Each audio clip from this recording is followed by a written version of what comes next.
Welcome to the Real Chili Podcast. And the Golden Eagles of Marquette University in Milwaukee are bound for the Final Four for only the third time ever. 5 seconds left. Marquette down by one, trying to avoid the upset. Blue the drive, the left hand. It's good. 1 second to play. Vander Blue has put Marquette in front by one.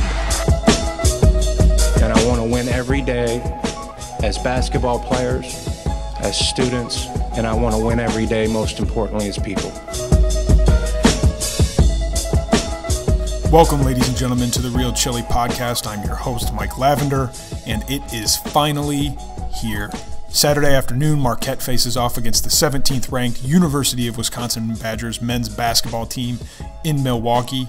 This is always a big game, but this one this year is a little bit bigger. Marquette is riding a 5-game win streak with the biggest win of this young season and arguably one of the bigger wins of the Steve Wojciechowski era coming recently on the road against the University of Georgia men's basketball team.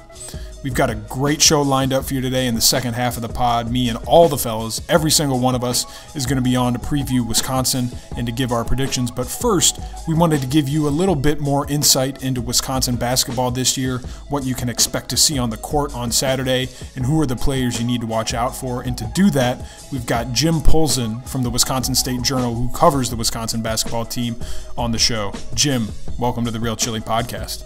Hey, my pleasure, Mike. One of the great things about college basketball and college sports in general is rivalry games. And I know for Marquette fans, it's a big game. From your perspective and from kind of the average Wisconsin basketball fan's perspective, how do you guys approach this game? Does it have a little bit more? Does it have a little bit extra than some of the other games that are on the schedule? Yeah, certainly during the non-conference, the programs are so close.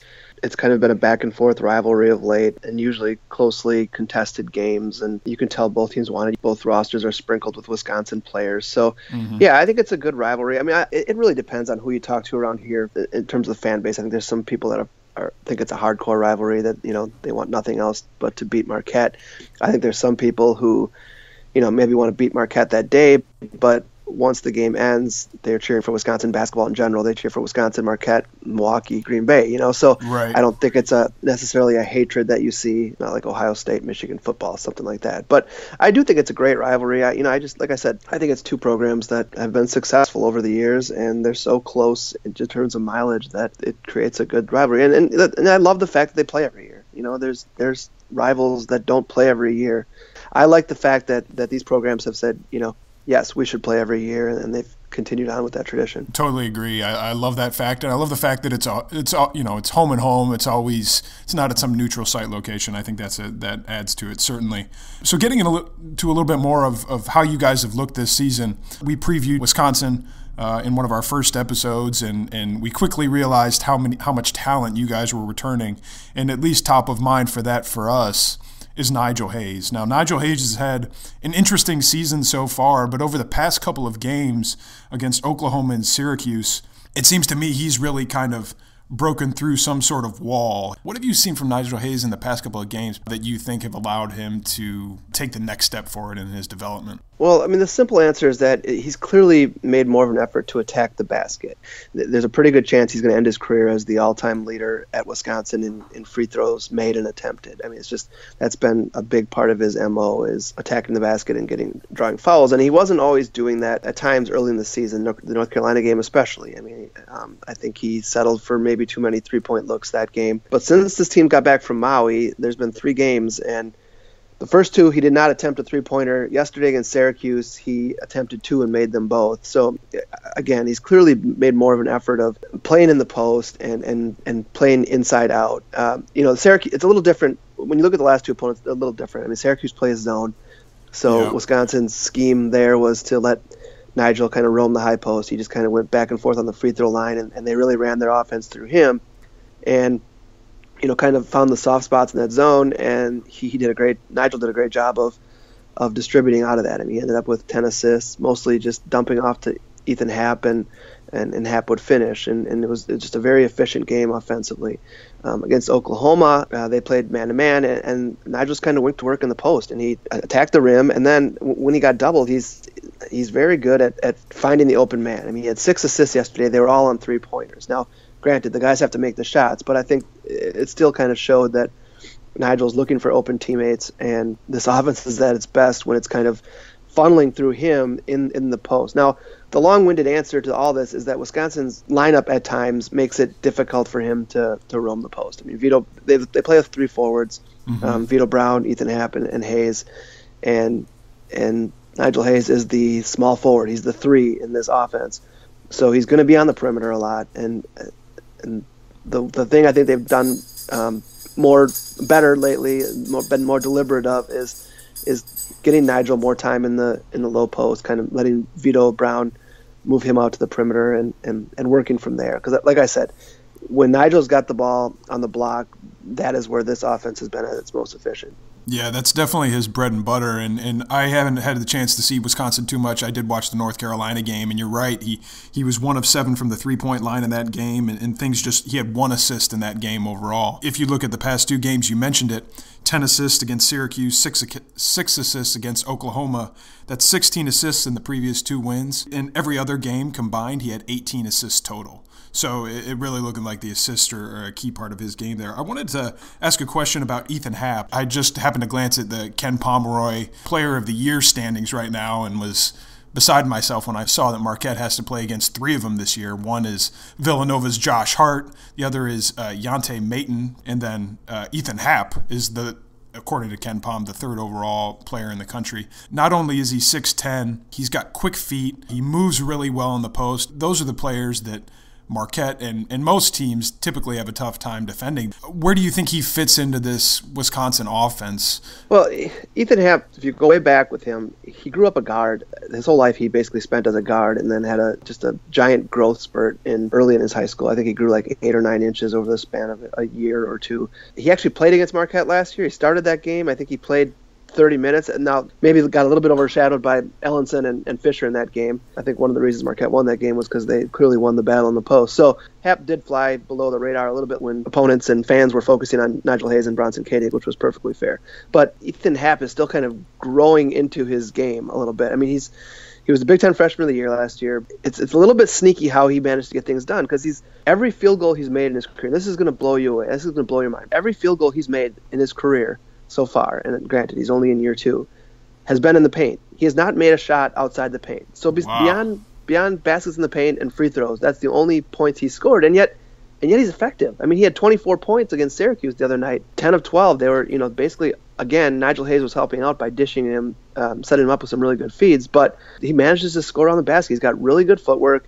As usual, they preach ball fakes in this program, and he's been really good at ball fakes. He's fun to watch. Probably not so much if you're an opposing fan, but he is kind of fun to see him be efficient in the post without having any threat whatsoever of a jumper. I mean, he's worked on his jumper, always got his nose around the ball, manages to win a lot of 50-50 balls that you wonder how in the world he wins. So it's been fun to watch him develop. Seeing what I've seen from Happ, I have nightmares of thinking about how Marquette's going to be able to guard him, because we've got 2 guys on the roster who, at least in terms of height, can match up with him, but neither of them have. I mean, Fisher's footwork is pretty good, and he can move laterally okay, but not as good as Happ. In this game, I think that's going to be a real thing to watch for, is how Marquette tries to defend Happ. Not to interrupt you, but I agree. I mean, that's the one matchup that I'm curious to watch. And then who guards Hayes? Because Hayes is going to try to work on the low post too. So that's 2 matchups I'm curious to see how they play out.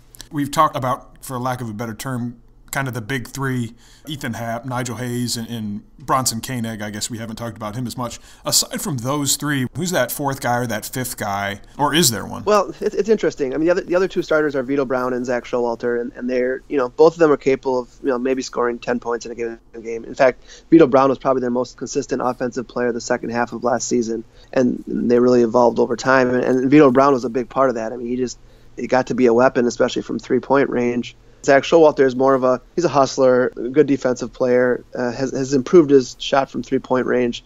The one guy that's really stepped up is a true freshman, Demetric Trice. He's a point guard. He backs up Koenig, although they've kind of played them together at times with Trice at the point and moved Koenig over to the 2, which has helped Koenig, I think, kind of take some of the pressure off him and and his strength is shooting, so it's kind of moved him to the wing where he can, maybe play to his strength a little more. But Trice has been really, a pleasant surprise. I don't know what other way to say it. Through 8 games, I guess it is, he's shooting 62.5% from three-point range. Now that's, the sample size isn't huge, but he's shown not only a willingness to take open shots, but hunt his shot a little bit, and it's been big. I mean, they need some scoring off the bench, and Trice has been able to give that to him. So, he's really been the one, maybe surprised. I think depth was viewed as a strength going into the season, and I'm not sure the rest of the bench has been as consistent as Trice has, but he's given this team a lift. So a little bit later on in the show, me and the rest of the fellas are going to be doing our predictions for this game, and before we get there, I wanted to get your prediction on how you think the game will shake out and who you think will walk away with the victory. I know you said you haven't had the chance to see too much of Marquette this season, and folks, a reminder again, we're recording this on December 4th, about a week or so from the Marquette game, so a little bit of space in between. But Jim, curious as to how you think this game will shake out when you look at kind of both of the rosters, and what do you think will be an important factor, and who do you think will ultimately come out with the win? From a Marquette standpoint, how do you contain Happ and Hayes? I mean, I'm sure Wisconsin's going to attack the post and try to work inside out. On the flip side, they have to make some shots. I mean, that's, it sounds simple, but this program, this offense is at its best when the guys are making shots from the perimeter and making that inside-outside game work. And defensively, there's some matchup questions I've got from Wisconsin's angle in terms of Marquette's got a lot of slasher-type guys that can get to the basket, and Wisconsin has given up access to the rim at times this year. I mean, that's been one of the weaknesses. I mean, Oklahoma killed them in the first half on Saturday with dribble handoffs and driving and just making runners. They averaged almost 1.2 points per possession in the first half. So defensively, I think this is a good Wisconsin team, but I think there are some weaknesses, and I think guys like Cheatham and Juwan Johnson, those guys are going to be probing and tacking, and that'll be interesting to see how that plays out. I mean, I got a question for you before I answer this. Sure. I think one thing. How much zone does Marquette play? I know 2 years ago they zoned Wisconsin, and that was the best way that Wojo thought they could contain that offense. But have they played much zone this year? They haven't played a whole lot of zone. I think they've gone to it a little bit, but by and large, I think one of the strengths from this Marquette team that we haven't seen over the past couple of years is the depth is there, where we haven't had it in the past few years. So we're kind of able to run out these hockey change lineups, right, where we're not getting people tired, and we can manage the foul situation to some degree. So not a ton of zone this year. The only reason I ask is I think if the Syracuse game showed anything, and there's been games before that too, Prairie View A&M, not a great opponent, but I think this offense has proven that it's really good against the zone, and a lot of that has to do with Nigel Hayes' his ability to kind of roam the free throw line and serve as a facilitator out of the high post. So I was curious if Marquette's going to play a lot of zone. I think that would play into Wisconsin's hands. Now, I think Wisconsin is not as good against the man-to-man, although yesterday in the second half against Oklahoma, there was really nothing Oklahoma could do to stop Wisconsin. And again, when a team's knocking down shots, I don't know that it matters what defense you're in. So I think it's a great test for Wisconsin. They've already gone to one really tough road environment at Creighton and lost that game. So I want to see how they do in another difficult road environment at the Bradley Center. All right. Folks, that's going to do it for our segment here with Jim Polzin from the Wisconsin State Journal. Jim, thanks so much for joining us today and talking Wisconsin basketball. This is going to be hopefully another exciting installment in the Marquette-Wisconsin series. So thanks so much for joining the show. My pleasure, Mike. Thanks for asking. All right, folks. I've got all the fellows here with me. We've got Pete Worth, Pete Mohan, and finally, back from the Far East, Eric Pond. Eric Pond, welcome back to the States and welcome back to the Real Chili Podcast. Good to be here, fellas. Good to be here. So sadly, along the way, we lost one of our contributors, Brian Henry, but we're still here, and we're going to give you a... He's still alive. He's still alive. He's still alive. He's just seeing about a girl. So didn't lose him for good. We want to give you guys a preview of the Wisconsin matchup coming up, but we had a closer than expected matchup against Fresno State. The final score ended being 84-81. Does this feel like it was, in fact, a trap game, like Pete Mohan, like I think you mentioned, or was this something different? Can we mark it up to anything more than a lack of energy? Well, I think if you watch the first half, we really played with energy and consistency on both ends that we've seen over the last few games. It was a good first half. We were up by 19. And then the second half was a completely different team. We gave up 53 points in the second half, which is inexcusable, giving up some easy buckets, and really, they went to their big man, Terrell Carter II. He's a 6'10", 290-pound center. He really went to work. He notched 21 points on us and carried the scoring load for them down the stretch. And in addition to Jamel Taylor, who had 16 points on only 5 shots. So those guys provided some fireworks for Fresno State, and our defense was lackluster. Pete Worth here. I think it was just a case of us getting a little complacent in the second half with a big lead. Looking forward to the Wisconsin game on Saturday. It was great to see that first half and the way that we came out shooting the ball and came out with intensity. But I think we thought we had the game in the bag, and really this team's just not good enough to relax, against anybody, really. I mean, some of those inferior, really low D1 opponents, we can kind of take to the woodshed all game long, but against somewhat decent D1 athletes like Fresno State had, we can't let up and expect to have an easy game. One positive, though, the continued growth of these freshmen. Hauser had 19 again.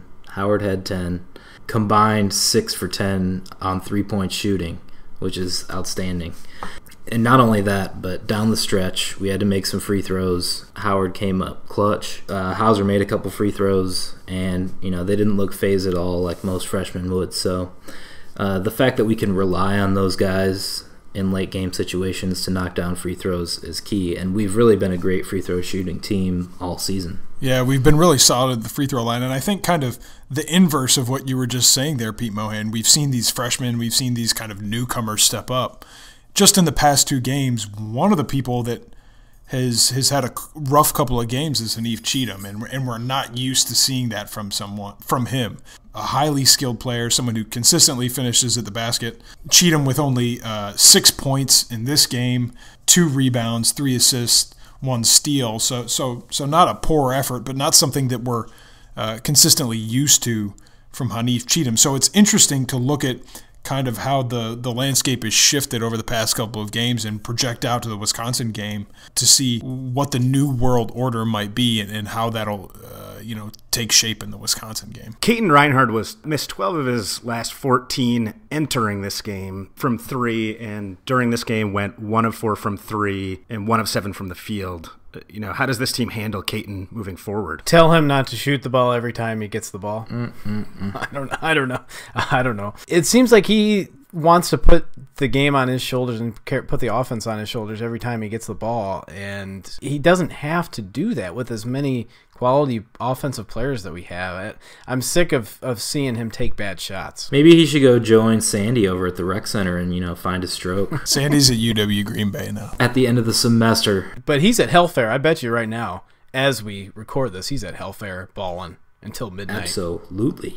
Following up on the Fresno State game, I think everybody predicted it would be a win.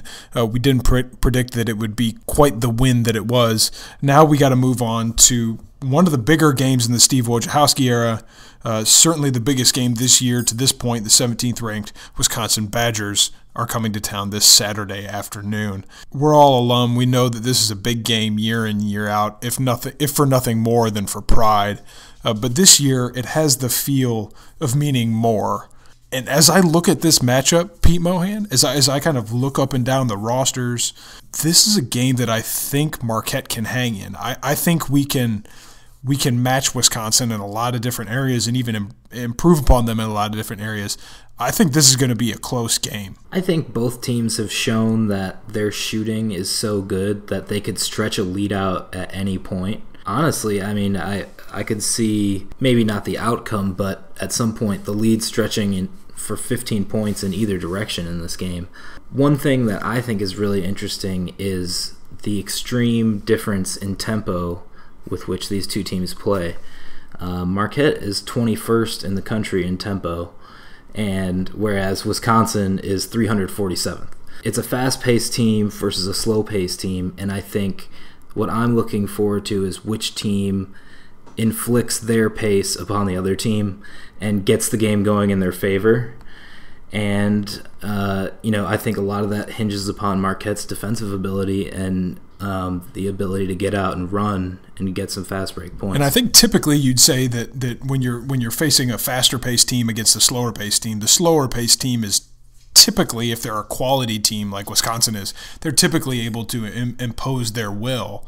But I think when you add in factors like Marquette playing at home, like there's this added layer, I think, of interest and intrigue in the Marquette fans, I think this game is not necessarily going to have that typical complexion. Eric, do you see Wisconsin playing their normal kind of slow ball type of game, or do you think they're going to be forced to pick it up with all the bodies that we can kind of throw at them? Yeah, I think having, the guard rotation we do will help, I guess, change the game a little bit in our favor.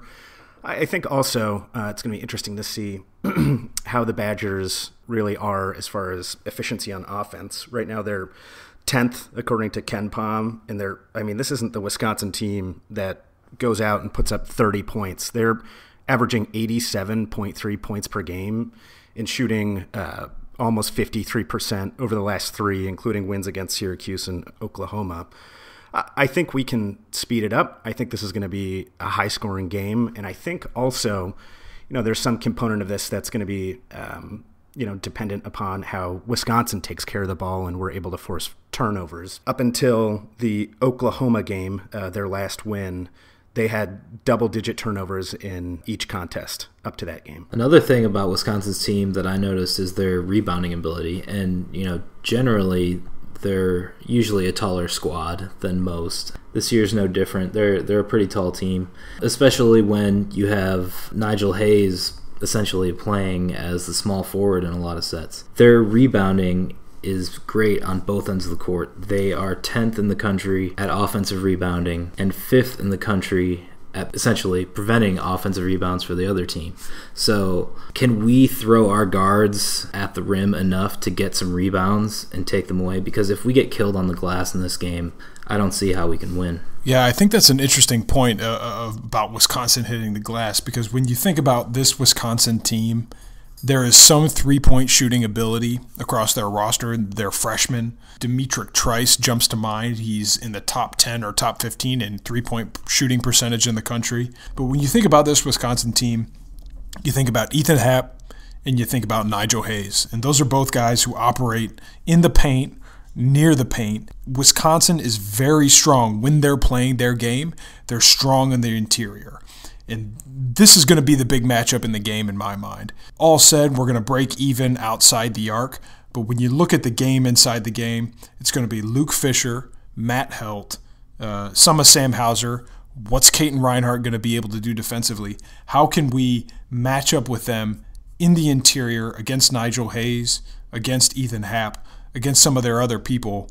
I think that's where the game's going to be won or lost. It's going to be won or lost there on the rebounding end. And then how do we defend them? Can Luke Fisher stay out of trouble? He hasn't been able to do it consistently. He wasn't able to do it against Georgia. He had 3 fouls in the first half. I think we're going to win or lose this game with our big men. Matt Helt's played well, but Matt Helt and Luke Fisher need to play relatively foul-free basketball for us to have a decent chance in this game, because we can't give up the interior game and expect to win this game on Marcus Howard shooting threes from the outside, or God forbid, Caton.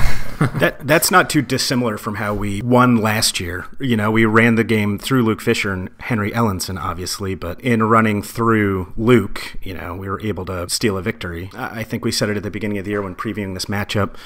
Again, Luke's going to have to play really well, and we have to shoot. But he's going to need to showcase rim protection skills, create second chances on misses. He's going up against, or we're going up against Ethan Happ, who's just, absolutely a monster.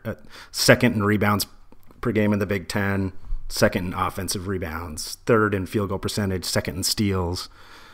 It's going to be interesting to see, but Mike, I couldn't agree more. Luke's going to need to stay out of trouble and be really efficient if we're going to have a chance. I think it bodes well, at least, that he's not a perimeter big. I think our big men struggle guarding guys at the perimeter, but the fact that he's more towards the hoop, I think Helt can even guard him some of the time somewhat effectively, I hope. Earlier when I was talking with Jim Polzin, he said that Ethan Happ has not had a field goal outside of the paint in his entire career. Granted, he's only a sophomore. That's still a remarkable stat. So I think that's exactly right, P. Mohan. Like at this point, whether we're facing Vanderbilt or Yante Maton in Georgia, we're facing people who not only can get down low on the block, but they can step it outside. That doesn't appear to be the case with Ethan Happ. Ethan Happ's really skilled, and he doesn't need, when you have a team of 4 other guys on the court at all times that can shoot the ball and can shoot threes, he doesn't need to shoot from anywhere besides the paint.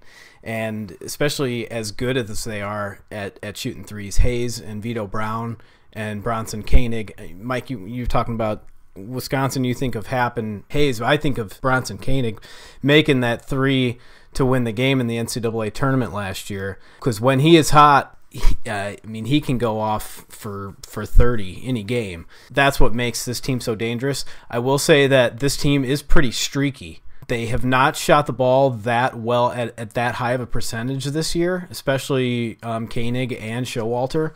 The last few games, like Eric mentioned, they have been a lot better.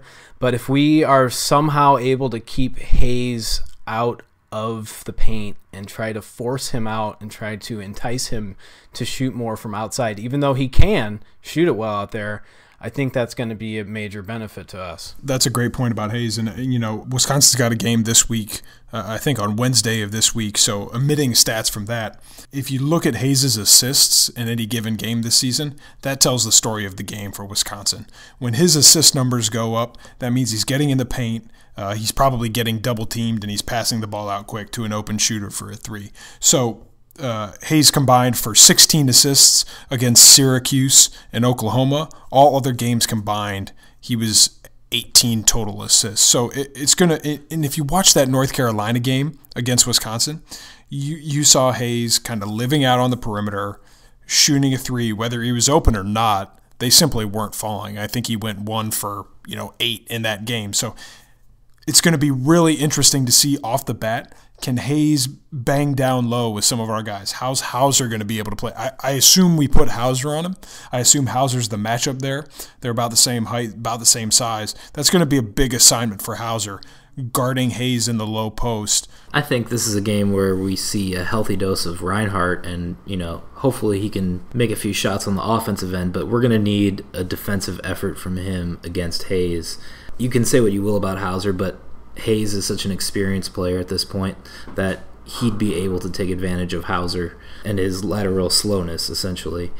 One interesting barometer I think we should look at is the fact that Wisconsin lost by 12 to Creighton and won by 16 against Georgetown. Where we fall on that spectrum might tell us a little bit about where we might land this year in the Big East. I also think it's interesting, you talk about this kind of swing that Wisconsin has been on, and they haven't necessarily been consistent. Maybe we'll find out a little bit about this game, but I also think we're catching them at a point where Nigel Hayes has figured out a little bit about how he really needs to play. I think a couple of the theories I've heard is that, NBA draft analysts are telling him that in the league, you're going to be a guy out on the perimeter. You're going to be a guy who needs to shoot threes. And for the first 5 or 6 games in the college season, that's what you saw him doing. He was living outside the arc. It wasn't going well for him. In the past couple of games, that's totally changed. So if we're catching Wisconsin at a time where they're just figuring out how they need to play and they're coming together, one of the things that Wisconsin was so good at last year was playing within their bounds and kind of filling their roles. And if they can play that role, they can fill those roles against Marquette. They're not a team that, at least on paper to me and even on film, impresses me incredibly, any one individual, but when you put them all together, they complement each other so well. Yeah, I don't think it's any secret at this point that UW has seasons worth of chemistry together as a group. They returned each of their top 9 scorers from last year. They brought back all but 20 minutes from last season and 6 points. Number 1 in the country in minutes continuity, according to Ken. Wow. Right. I mean, that's a stat? Yes, that is a stat. The statistics are ridiculous. So it's 99.8% of the minutes they've returned and 99.7% of the scoring from last season is back on the court. I think, Mike, you made a really good point about Nigel Hayes, finding his sort of sweet spot at this point in the team, really seeming to be coming together over the last 3 games. Hayes is coming off that Oklahoma game where Wisconsin won 90-70. Hayes scored season high 28 points. He actually went 2 for 2 from 3, 10 for 13 from the free throw line, and he had 6 assists and no turnovers. That's a game. If we're giving Hayes that kind of night, we're going to be in big trouble. That really propelled Wisconsin, but in total, UW shot 63.3% from the field in the second half, hitting 8 of 14 threes. They're really looking quite a bit better than they were at certain points earlier in the season. Koenig is still playing well, and Demetric Trice, I think, is a wild card here. That freshman is really, with each and every game, I think, growing pretty deadly scorer, it seems. But really, this isn't a very deep team, No, it's not. I think Trice represents their primary scoring depth. Mm-hmm. He went 4 for 4 from the 3 in that game against Oklahoma for 16 points. I would hope our depth can run them out a little bit, and take advantage of that shallow roster. I would hope so. And, you mentioned Trice, and he's only a freshman. Think of the players that we're running out there at point guard.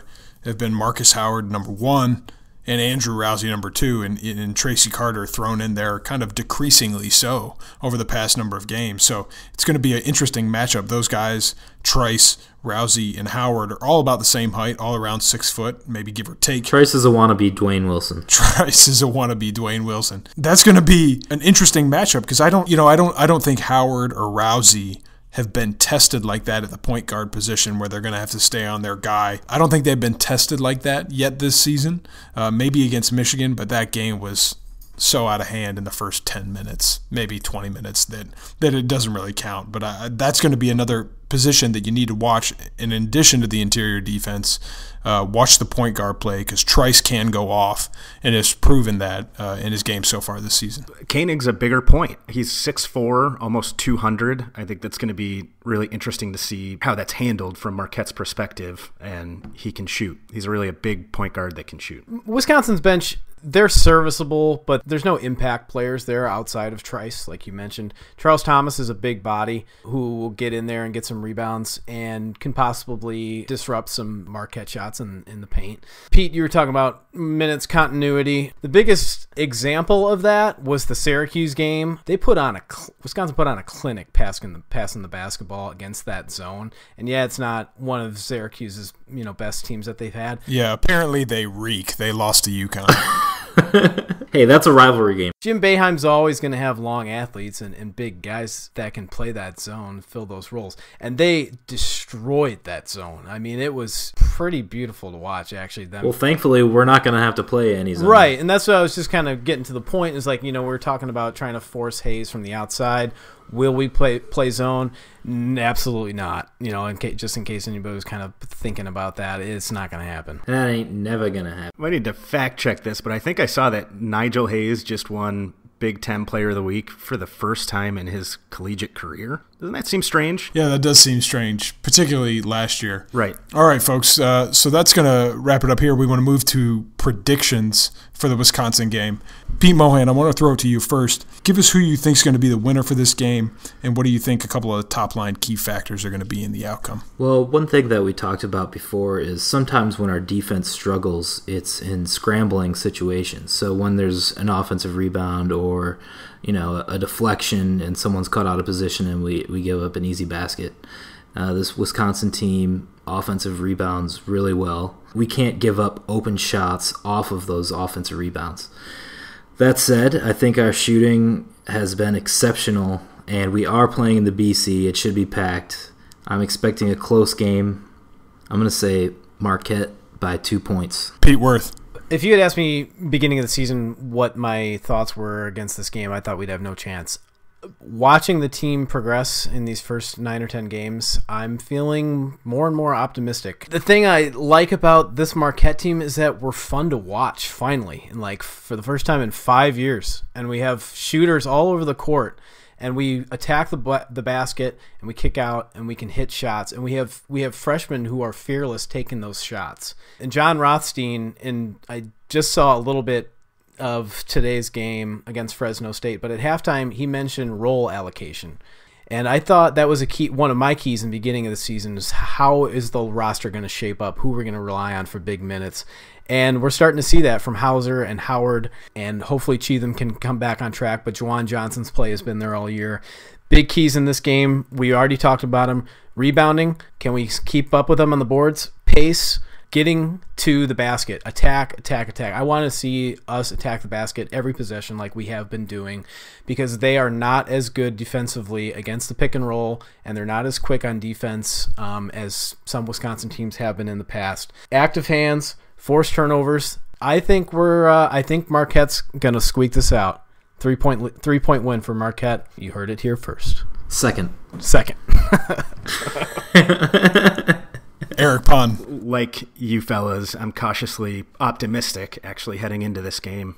Cautiously optimistic that we can hang tight and keep this close. I think there's definitely challenges when facing this team. Happ, Hayes, and Koenig are not your typical 3 guys to go out there on a Saturday in non-con play, but I'm going to say if we are able to keep Luke out of trouble, if we're able to drive, as you said, Pete Worth, consistently get to the basket, slash in with our guards, and we're able to force some turnovers, I think we can pull this out. I'm going to say Marquette by 3 as well. So far to this point, we've got all Marquette picks, and unfortunately, I'm going to have to go the other way. I think first off, if you have anybody predict a Marquette blowout or a Wisconsin blowout in a rivalry game, they're wrong. This is going to be a close game no matter what. And when you look at it piece by piece on the court, I think you see that Wisconsin's interior defense is suspect. I think you see Marquette has slashers like Juwan Johnson, like Hanif Cheatham, like Sam Hauser, who can get to the hole. One factor that is very difficult to quantify for Wisconsin is experience. These guys have a lot of experience playing together and playing on the court. So I think at the end of the day, I think this is going to be a hard-fought game. I think Marquette's going to be in it. I think we're going to have Hauser step up. I think Cheatham is going to come back and have a good game. But I see a very close, hard-fought loss going in Wisconsin's favor. So I'm going to say Wisconsin wins by 2, but I think it's a close loss, and I don't think it's the type of loss that is demoralizing for Marquette fans. I think to even stay in a game with Wisconsin at this point in this season, it's not a victory, but it's definitely a step in the right direction and something far away from what we thought this season. Think of all the times we've played Wisconsin, and they have some random freshman that's just drilling threes against us, and you're like, who are these guys that are just picking up and killing us, and they're freshmen? Yep. I think this is the year where the tables turn on that, and those Badger fans are sitting there wondering, like, how did we let Hauser get to Marquette? Yeah. I hope you're right. House, the house is jumping. All right, folks, that's going to do it for us tonight on the Real Chili Podcast. I hope you enjoyed the show.